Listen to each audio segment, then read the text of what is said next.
Hello guys. So ngayon guys, pupunta ako ng SM.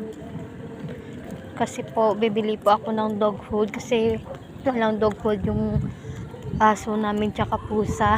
Bukas, wala silang makain. Ganda ng araw. Ganda ng araw dito guys paghapon. Kasi pwede ka maglakad. Naglakad na nga lang pala ako guys. Kasi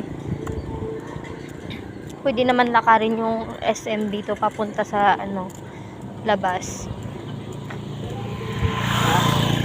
Kasi yung SM dito guys, malapit lang. Yan o, ang ganda ng araw. Ang ganda ng araw guys. Maraming umiikot dito tuwing hapon. Kasi maganda talaga yung ng araw. Kami, minsan lang kami lumalabas. Kasi wala naman kaming pwedeng puntahan, dito lang naman. Tsaka lagi naman kami umaalis. Dapat kahapon meron na, kaso hindi sila nakabili.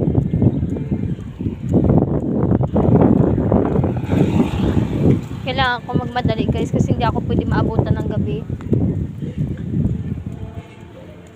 Ano lang ngayon 5. Pero malapit lang naman dito talaga ang SM.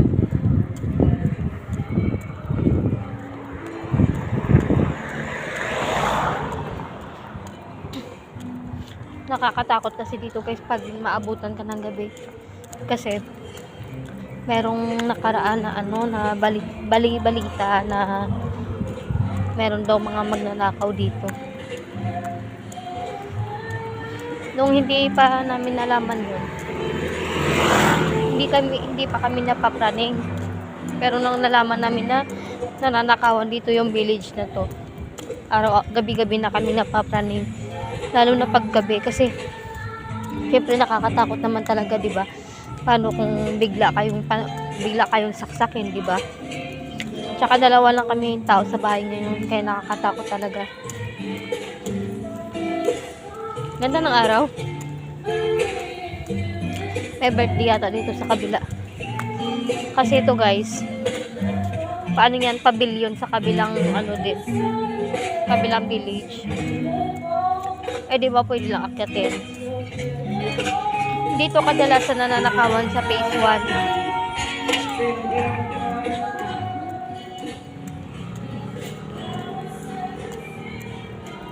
Ang ganda ng araw.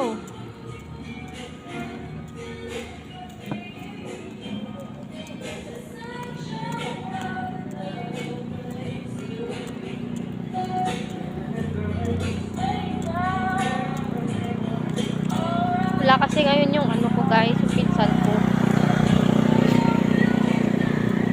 Pero sa totoo lang meron namang talagang motor sa bahay. Hindi lang ako marunong magdala. Kasi wala dito yung pinsan ko, nasa sa Baguio. Kasi nag-celebrate sila ng nila, mga kaibigan niya, kasi nga nakapasa sila sa board.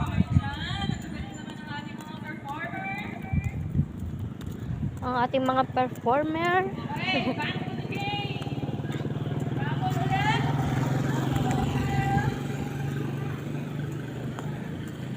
Tinitignan ako ni kuya, kala niya siguro sasakay ako sa kanya. Asa ka? Hindi ako sasakay, kahit pasakayin ako guys, hindi ako sumasakay kasi baka hindi naman natin kilalang mga yan mga kasi yan dito, mga nagtatrabaho dito sa loob ng village.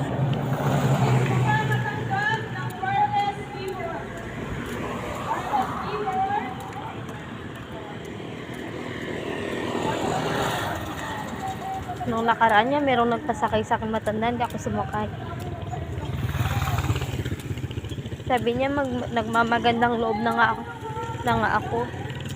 Kasi guys, sobrang init noon. Pero nasa kabila pa kami noon dati-dati na yon. Ay, dati-dati pa yon. Naglakad ako, tapos sobrang init. Di ba nung mga pandemic, sobrang lakas talaga ng init. Pinapasakay niya ako. As in, talagang sinusundan niya ako. Hindi ako sumakay talaga. Bali, nagmamagandang loob na nga ako. Kasi syempre hindi mo naman kilala yun eh. Baka mamaya bigla kang saksakin nun nung nakawan nun, di ba? Baka mamaya bigla bilisan niya yung takbo tapos hindi kanya pa bababain. Hirap kasi talaga magtiwala ngayon, guys. Wala kang dapat paniniwalaan kahit sino, dapat yung sarili mo lang. Kasi ayun lang yung kakampi mo, yung sarili mo. Wala nang iba. So guys, hanggang dito na lang yung aking vlog kasi baka mapuno yung yung cellphone ko. Bye bye.